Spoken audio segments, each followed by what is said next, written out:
A gente devia ter usado um fundo real, não aquele ali. Eu só tinha alguns pontos. A gente vai responder suas perguntas. Tenho certeza vocês estão morrendo de vontade de ir para casa. Então, primeiro, quero agradecer ao Canadá. Eles fizeram um ótimo trabalho hospedando isso e ao ex-senhor Joely, que teve que sair daqui. Ela vai ser empossada. Nós continuamos no cargo dela, e ela se tornou uma amiga ao trabalharmos juntos. Eu já a conhecia, mas agora conheci melhor nesse papel. Eles fizeram um ótimo trabalho de acolhimento em um lugar lindo, e por isso somos gratos a eles. Eu acho que temos uma declaração muito forte do G7. Espero que vocês já tenham entendido isso e conseguido ver uma declaração muito forte sobre várias questões de preocupação mútua. A gente abordou esses tópicos, foi um engajamento bom e, obviamente, vai ter um acompanhamento. E isso meio que prepara o terreno para a reunião dos líderes mais tarde este ano. Esperamos que isso seja tão produtivo, mas a gente se sentiu muito bem em relação à declaração. Trabalhou duro nela. Eu acho que isso reflete nossos pontos sobre vários tópicos. E eu diria que a principal lição, sabe, vocês vão me fazer perguntas sobre coisas que estão acontecendo em diferentes relações bilaterais e tal, mas eu acho que o que é importante, e algo que eu disse no começo, com o que todo mundo concordou, é que não vamos deixar que as coisas em que discordamos. E a gente vai discordar em algumas coisas, para nos impedir de trabalhar juntos nas coisas em que concordamos. E tem muitas dessas, e espero que a declaração reflita isso, e nossas ações também reflitam. É. Então, a gente se sente muito bem em relação a isso. O outro anúncio, e eu acho que isso já está refletido nas declarações do presidente, foi um. O que a gente sentiu foi um engajamento muito positivo e produtivo ontem com o presidente Putin e o enviado especial Volodkov. Obviamente, ele está a caminho de volta. Ele deve estar de volta, e espero que a gente se reúna neste fim de semana. Vamos examinar a posição russa com mais atenção e o presidente então vai determinar quais serão os próximos passos. Basta dizer que eu acho que há motivos para ser cautelosamente otimista. Mas, por outro lado, a gente continua reconhecendo que essa é uma situação difícil e complexa. Não vai ser fácil, não vai ser simples. Mas a gente certamente sente que estamos pelo menos alguns passos mais perto de acabar com essa guerra e trazer paz, mas ainda é uma longa jornada. É uma jornada de passos. Então, isso é momento positivo, obviamente. O que a Rússia e outras estão dispostos a fazer, não é só a Rússia. Obviamente, tem que ser coisas aceitáveis para a Ucrânia, mas foi uma boa semana nesse aspecto, mas ainda tem muito trabalho pela frente, mas há motivos para ser cautelosamente otimista. Mas a gente vai saber mais assim que o enviado especial Volodkov, o embaixador Volodkov, voltar e a gente tiver a chance de se reunir e conversar sobre isso. E, obviamente, o presidente é quem decide, em última instância, os próximos passos para os Estados Unidos. Você confia a Putin? É uma pergunta irrelevante. Na política externa realmente não se trata de confiar. É sobre ações, sobre coisas que você faz. Então, no final das contas, em algo assim, você não pode simplesmente dizer que quer paz. Você tem que fazer a paz. Isso é verdade para os dois lados em qualquer conflito. Então, em qualquer guerra, em qualquer conflito. Então, eu acho que, no final das contas, todas essas coisas, eu só encorajaria vocês, se formos, levar a política externa a sério, a se afastar um pouco de algumas dos. Isto não é um reality show. Isso não é sobre personalidades, ou você faz ou não, coisas que você não está fazendo. E é isso que impulsiona a política externa, e é assim que nossas decisões devem ser guiadas. Infelizmente, na política externa, muitas vezes você terá que trabalhar com. Não estou falando especificamente do presidente Putin, estou falando de forma geral. Você terá que trabalhar com pessoas que você não gosta na política externa. E muitas vezes, você vai ter desavenças com pessoas que você gosta. Às vezes, você vai ter que descobrir como trabalhar junto com nações que não estão alinhadas com você na maioria das questões. E em alguns outros casos, você pode se ver desalinhado em uma questão com uma nação com a qual você trabalha muito de perto, sobre várias outras coisas. Isso não é só agora, é verdade hoje. Isso tem sido verdade ao longo da história da humanidade, e certamente nas relações entre os Estados-nação. Então, eu acho que é importante. Eu entendo que há essa tentação de cobrir a política externa da mesma forma que cobrimos a política interna e outras coisas na nossa sociedade. Mas a política externa é sobre Estados-nação buscando o que eles interpretaram como seus interesses nacionais. E equilibrar isso é o que a arte da diplomacia e o trabalho da política externa são todos sobre. E por isso precisamos ser um pouco maduros, com os olhos abertos e realistas, sem perder nosso idealismo, sem perder, sabe, o que esperamos que o mundo seja. E querer moldá-lo e fazer parte disso. Mas a gente tem que tomar decisões pragmáticas todos os dias. Isso sempre foi verdade. Você tem alguma frase importante do senhor? Olá, Vitkov. Foi uma reunião tardia. Durou horas. Ele compartilhou alguma coisa? E então, quando você examina a posição russa, as declarações do presidente Putin são bem complicadas e difíceis de decifrar. Eu me pergunto se você acha que ele está jogando para ganhar tempo. Bom, eu acho que você não vai. Isso não é algo que vai se desenrolar em coletivas de imprensa enquanto eu estou em uma coletiva. Mas isso é, você sabe essas coisas. Novamente, eu volto ao ponto que acabei de fazer. Você sabe quando você quer. Se você pensar no exemplo mais recente de negociações de cessar-fogo, que foi o que aconteceu em Gaza com Israel e assim por diante, sim, havia jornais, artigos e notícias sobre isso. Mas, no final das contas, você descobriu quais foram os resultados depois do fato. Enquanto isso, você viu declarações públicas de diferentes lados sobre o que eles iam fazer. Eu acho que isso não vai ser diferente. Então, com certeza, não vamos tomar nossas decisões de política externa com base no que um líder diz. Simplesmente diz em uma coletiva de imprensa que alguém publica nas redes sociais porque você é algum blogueiro próximo ao Kremlin ou algo assim. Eu não acho que eles vão fazer isso também. Isso vai se desenrolar com os líderes dos países envolvidos falando nessas negociações. E isso é com os líderes dos os países envolvidos falando, não na frente das câmeras, não na frente da mídia, mas nessas negociações que acontecem e nessas conversas que rolam. Então, eu não vou comentar sobre o que o presidente Putin disse que ele concordava em conceito. Bem, de novo, ele disse isso em uma coletiva de imprensa. Como eu disse, e eu volto à frase que usei antes, eu acho que há motivos para um otimismo cauteloso, de que algo bom pode surgir disso. Obviamente, vamos esperar o embaixador Vodkok voltar. Ele ainda não voltou. Vamos nos reunir novamente. Obviamente, eu falei com ele ontem à noite. Ele falou com o presidente muito antes disso. Ele pode ter falado com membros da equipe. Eu estive aqui, mas, no fim das contas, você sabe, nós vamos conseguir. Vamos nos reunir novamente. O presidente terá opções disponíveis para ele, e as decisões serão tomadas depois disso. Mas eu não quero especular ou caracterizar nada além do que acabei de dizer. Até que tenhamos a chance de sentar com o embaixador Woldcroft, que ainda está no exterior e viajando. Secretário, você pode esclarecer isso, senhor secretário? Porque quando, no caminho para cá, você disse que estava buscando uma aceitação incondicional? Quer dizer, claramente, senhor, o Putin está adicionando uma série de condições e também. O presidente diz que isso deve ser condições do que ele disse publicamente. Bom, eu volto ao ponto que fiz. Vamos deixar essa situação se desenrolar, tá bom? E então vamos descobrir o que. Pelo menos, deixa eu conversar com. Vamos reunir a equipe do lado dos Estados Unidos e conversar com o embaixador Vodkok e passar por algumas dessas questões. De novo, não vamos nos envolver nesse processo. Onde estão me pedindo para, você sabe, assumir uma posição da política dos Estados Unidos com base no que alguém disse em uma coletiva de imprensa ontem. Então, vamos lá, vamos trabalhar nessa situação de uma forma normal e sensata. Vamos descobrir onde estamos. Com base no que eu sei neste momento, na minha conversa com o embaixador Vodkok, ele ainda não está aqui. A gente vai. Eu sinto que há motivos para um otimismo cauteloso. Eu acho que o presidente compartilhou isso hoje na postagem dele nas redes sociais. Mas tem muito trabalho pela frente. Não, eu nunca disse a ninguém que isso vai ser fácil, rápido, simples, um gol de placa. Vai ser difícil, mas é um trabalho importante. Hoje estamos em um lugar melhor, eu espero, eu acredito. Crer que estamos melhor, mas ainda há muito a fazer. Pode se encaixar bem rápido se todo mundo se alinhar, mas eu não sei quão alinhado estamos ainda. É isso que estamos prestes a descobrir. Então, otimismo cauteloso é a melhor expressão que eu poderia usar neste momento. Com base no que sabemos, vamos continuar trabalhando nisso. Secretário, a declaração que você faria. Mas é só o presente que o elemento fundamental da proposta do presidente era um cessar-fogo imediato. Claro. E essa é a proposta. Quanto tempo Putin tem? Bom, longo para quê? Quanto tempo ele tem? Porque tem quem diga que ele está jogando com o tempo, adicionando condições. Bom, essa guerra já está acontecendo há 3 anos. Então, eu acho que a questão, e sem fim à vista neste momento, sem essa intervenção do presidente Trump.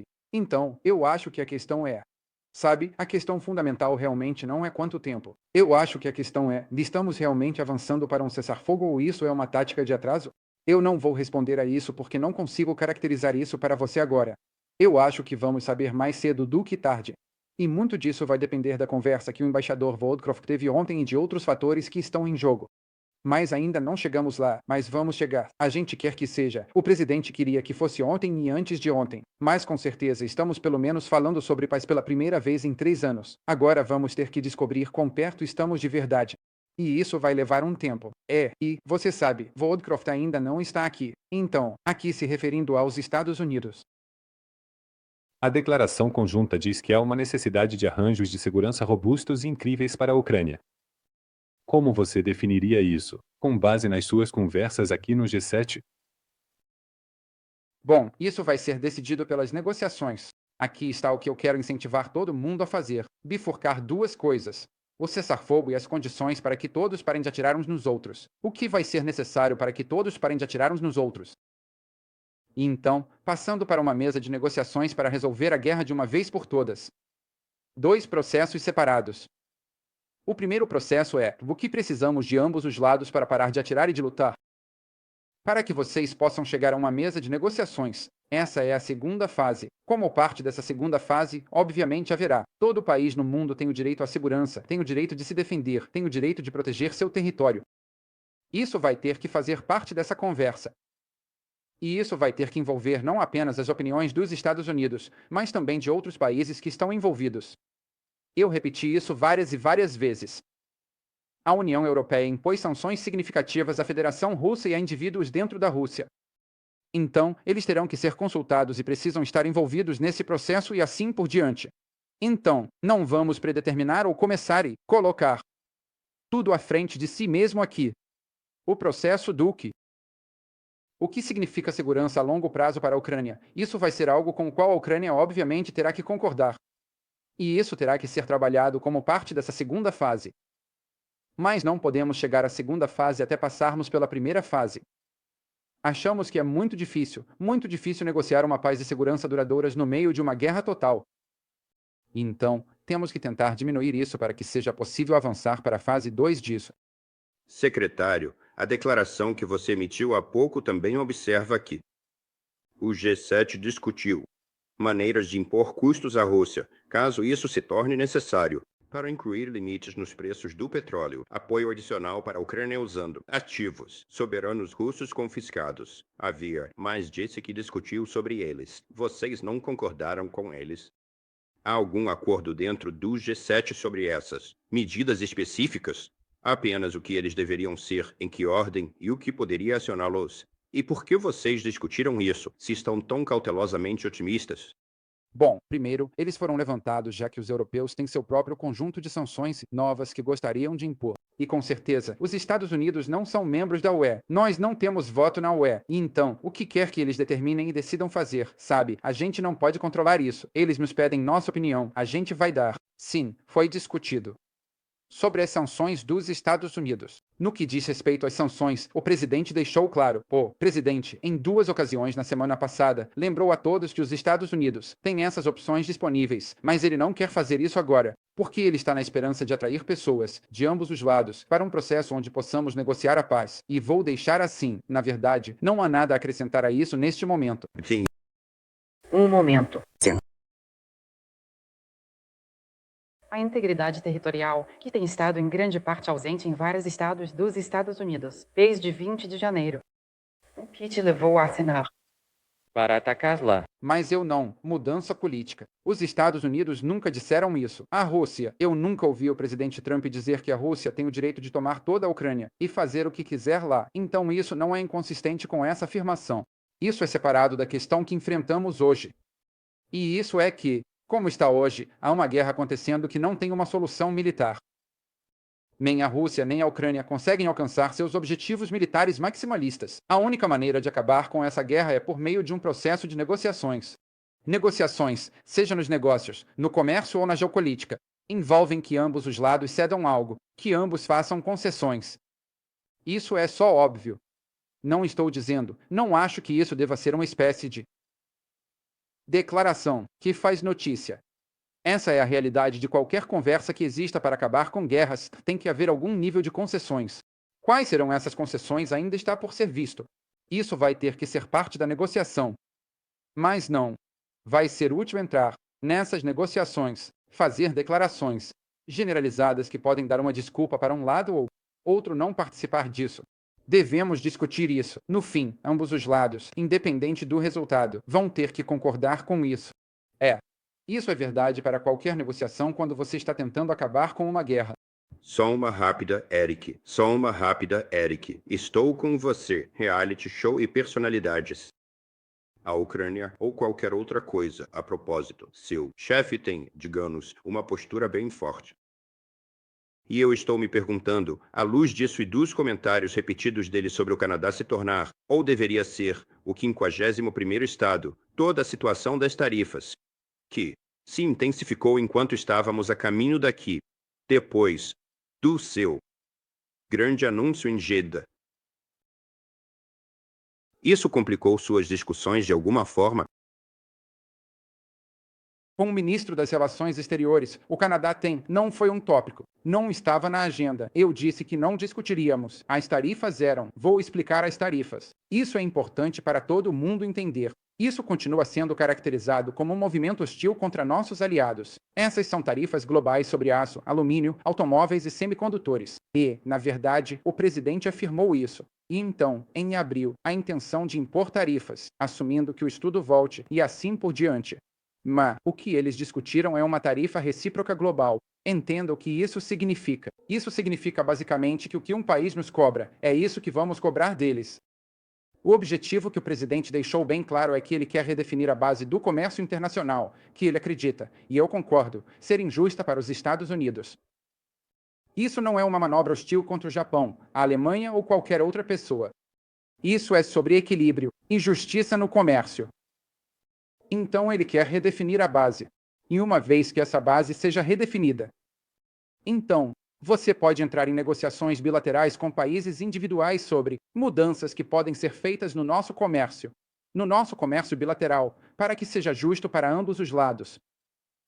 Esse é o objetivo dele. Na sua primeira administração, o presidente também fez tarifas. O que o incomodou, olhando para trás, foi o fato de que eles incluíram um monte de isenções que basicamente tornaram tudo sem sentido. E então, o que ele quer é voltar basicamente à justiça no comércio. É tão simples assim. Queremos cobrar de outros países, mas eles nos cobram. E então, por fim, uma vez que a base seja redefinida, e então, além disso, existem indústrias que são críticas para os Estados Unidos e para nossa segurança interna e nosso futuro. E ele os identificou aço, alumínio, semicondutores, automóveis. Essas são coisas que acreditamos ser do nosso interesse ter uma capacidade interna. E temos que proteger essas indústrias do que sentimos ser subsídios e competição desleal do exterior. Isso não é para ser hostil com ninguém. É para ser amigável e apoiar nossa política externa, nosso interesse nacional como país. Uma vez que a base do comércio seja redefinida de uma forma que seja justa e equitativa, então podemos nos envolver no processo de negociações bilaterais. Negociações com países individuais, incluindo nossos aliados, para estabelecer um arranjo comercial de longo prazo mais sustentável e justo entre nossos respectivos países. Secretário, o presidente. Você entende por que os canadenses estão tão ofendidos com esses comentários que estão vindo do presidente? É algo que você pode comentar. Ela está. O governo canadense deixou clara sua posição, como se sente em relação a isso. O presidente apresentou seu argumento sobre por que ele acha que o Canadá estaria melhor se juntando aos Estados Unidos por motivos econômicos. Há uma discordância entre a posição do presidente e a posição do governo canadense. Não acho que haja mistério. Não era tópico. A cúpula não era sobre isso. Senhor secretário, você disse que a política de terror não era hostil. No entanto, o presidente Trump disse ontem em sua postagem nas redes sociais que a UE anteriormente tinha sido hostil e abusiva em relação aos Estados Unidos. Como você concilia isso? E em segundo lugar, ele está falando sério quando diz que o 51º estado seria o Canadá. Bom, eu já respondi a pergunta sobre o Canadá. Não estamos discutindo isso aqui hoje porque não era esse o propósito desta reunião. Quanto à pergunta que você me fez sobre hostilidade, sim. Olha a UE. A UE tem um PIB basicamente comparável ao dos Estados Unidos. A composição da economia deles é semelhante à nossa. Esses não são países em desenvolvimento. São países desenvolvidos. Eles têm um superávit com os Estados Unidos. Esses não são países de baixos salários. Isso é um problema. Tudo que o presidente está dizendo é que precisamos igualar o tratamento. O que quer que eles façam conosco, precisamos fazer com eles, além de apontar certos setores que precisamos proteger. Quem pode argumentar contra a ideia de que se algum país nos cobra X para exportar nossos produtos, devemos cobrar o mesmo deles? Eu entendo. Se você é um país ou a UE que está se beneficiando do status quo, você acha hostil mudar o status quo, porque isso é vantajoso para você. O problema é que o presidente dos Estados Unidos está cuidando dos interesses dos Estados Unidos, tanto em termos de segurança nacional quanto nas relações econômicas. Nós vamos redefinir a base da nossa relação comercial, e então poderemos entrar em negociações por algo que seja duradouro e justo para ambos os lados.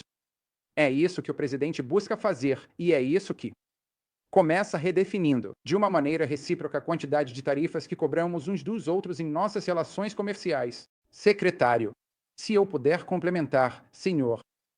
Secretário, eu sei que não estamos falando sobre o Canadá se tornar o 51º estado nesta reunião, mas eu te pergunto agora, você considera o que o presidente disse sobre o Canadá se tornar o 51º estado? Ele está falando sério? Olha, vou te contar como isso aconteceu. Em reunião, Trudeau diz que se os Estados Unidos impor tarifas ao Canadá, o Canadá não sobreviveria. Foi quando o presidente disse, bem, então vocês deveriam se tornar um estado. Aí tudo começou. O presidente fez um argumento. Por quê? Ele diz que ama o Canadá. Ele diz que apresentou um argumento de por que o Canadá estaria melhor se juntando aos Estados Unidos do ponto de vista econômico e coisas do tipo. Ele fez esse argumento repetidamente. E eu acho que ele se sustenta por si só. Beleza. Ora, é contraproducente. O presidente, a administração Trump deve invocar a Lei dos Inimigos Estrangeiros de 1798. Eu preciso dar limpada nisso. Gente, desconhece isso. Você pode nos ajudar como a administração Trump planeja usar esses poderes? Bom, desculpe, essa é uma pergunta para o DHS. Não é uma pergunta para nós. O que eu posso te dizer é que, da nossa perspectiva, sem relação a isso, é que vamos continuar procurando pessoas que nunca teríamos deixado entrar neste país com vistos de estudante se soubéssemos que iam fazer o que fizeram. Mas agora que eles fizeram isso, vamos nos livrar deles. Continuamos procurando por isso. Em breve, mais vistos serão revogados. Quando identificamos pessoas que não deveriam ter entrado, mentiram. Disseram que vinham estudar, mas não. Eles estavam vindo aqui para ocupar prédios universitários, vandalizá-los, destruí-los e fazer os camp de reféns. Se eles tivessem nos contado isso, nunca teríamos dado um visto de estudante para eles. Agora que eles fizeram isso, vamos revogar esses vistos. E conforme os dias passam, toda vez que tivermos a chance de revogá-los, nós vamos. Porque não interessa aos Estados Unidos que eles estejam aqui. Vamos encerrar, pessoal, para seguir. Olha, a declaração do G7 tem uma linguagem bem forte sobre a China. Você poderia? Por favor, descreva o sentimento da discussão a portas fechadas. E também, você tem alguma informação sobre um possível encontro entre o presidente Trump e o secretário-geral do PCC, Xi Jinping? Vai ser na China ou nos Estados Unidos? Obrigado. Secretário Pompeu, bem, eu não tenho. Eu sei, eu acho que o presidente em algum momento vai se encontrar. Eles vão se encontrar. Não sei quando acontecerá. Não acredito que haja planos agora. Mas vai acontecer. O presidente se envolveu no primeiro mandato. Espero que faça de novo. Esses são os líderes de dois países grandes, importantes e poderosos. E os líderes de países poderosos, sejam eles concordem ou não em algumas coisas, devem se comunicar pela segurança e bem-estar do mundo. No que diz respeito à declaração, eu acho que ela reflete um reconhecimento crescente de que o Partido Comunista Chinês tem seguido tanto políticas econômicas quanto externas que permitem que eles se beneficiem de todas as coisas boas da ordem global, mas ignoram todas as suas responsabilidades de maneiras que nos deixam em perigo, não só a nós, mas o mundo mais amplo. De ficarmos excessivamente dependentes da China para cadeias de suprimento críticas, para minerais raros, para tecnologias-chave. No caso da Europa, vocês vão continuar ouvindo muita frustração da parte deles que a superprodução chinesa, por exemplo, de veículos elétricos, é despejada nas economias deles. E adivinhe o que eles fizeram? Eles impuseram tarifas. Sabe o que o Canadá fez? Eles também impuseram tarifas sobre a China.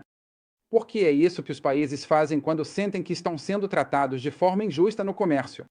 E nós os apoiamos nisso. Achamos que foi a escolha certa. Nós impusemos tarifas sobre a China. Mir, lá, choravam por você. Sim, senhor. Aberto a um acordo com o Hamas obter hospitais. Separado dos aspectos positivos da trilha, um vendedor de moeda. Nossa prioridade é com os Estados Unidos. O governo importamos com todos os reféns. Queremos todos os reféns vivos. Acreditamos que eles devem ser soltos. Falamos de reféns. Estamos falando. Essas trocas estão sendo feitas e são trocas ridículas. O amor de Deus, 400 pessoas. Isso é uma loucura. E além disso, você vê a condição em que essas pessoas estão sendo liberadas. Pense sobre o que estamos falando aqui. Quer dizer, estamos sentados no mundo, meio que aceitando que é normal e aceitável você ir a um lugar e sequestrar bebês. Sequestram adolescentes, sequestram pessoas que não têm nada a ver com guerras, que não são soldados, que não são nada, e os colocam em túneis por quase 1 ano e meio. E estamos agindo como se isso fosse uma troca normal. Isso é uma coisa normal que acontece. Isso é um absurdo. Então, todos eles deveriam ser liberados. Então, eu não vou comentar sobre o que vamos aceitar ou não aceitar. Além de todos nós, o mundo todo deveria continuar dizendo que o Hamas fez é um absurdo. É ridículo. É doentio, é nojento. Isso nunca deveria ter acontecido. E não deveríamos aceitar isso como normal, como uma negociação normal. Lidamos com selvagens, é isso. Essas são pessoas ruins, pessoas terríveis, e precisamos tratá-las como tal. Queremos que todos os reféns sejam libertados. Tem alguma oferta para essa guerra comercial?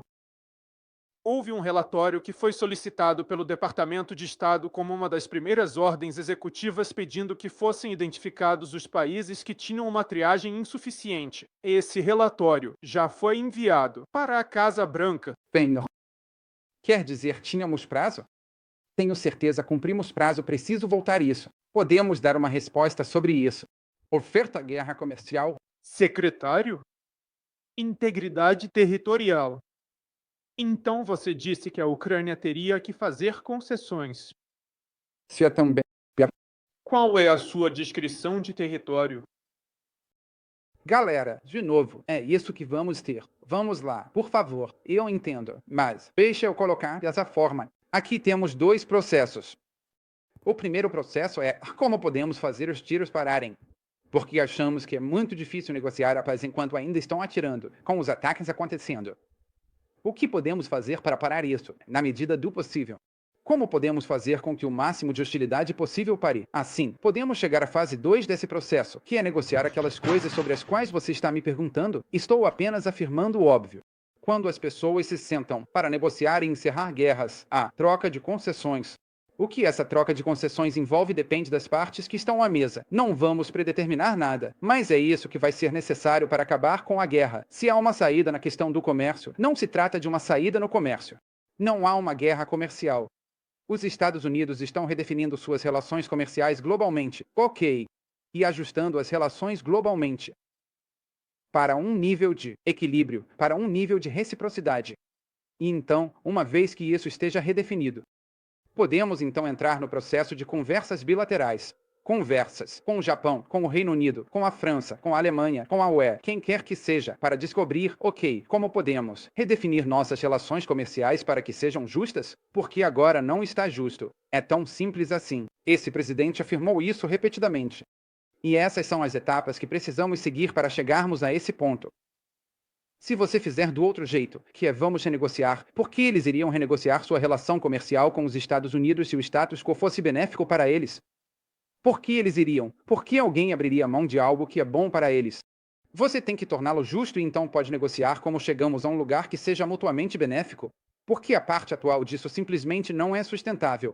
Beleza. Vou te dar basicamente tudo o que é necessário. Obrigado. Obrigado.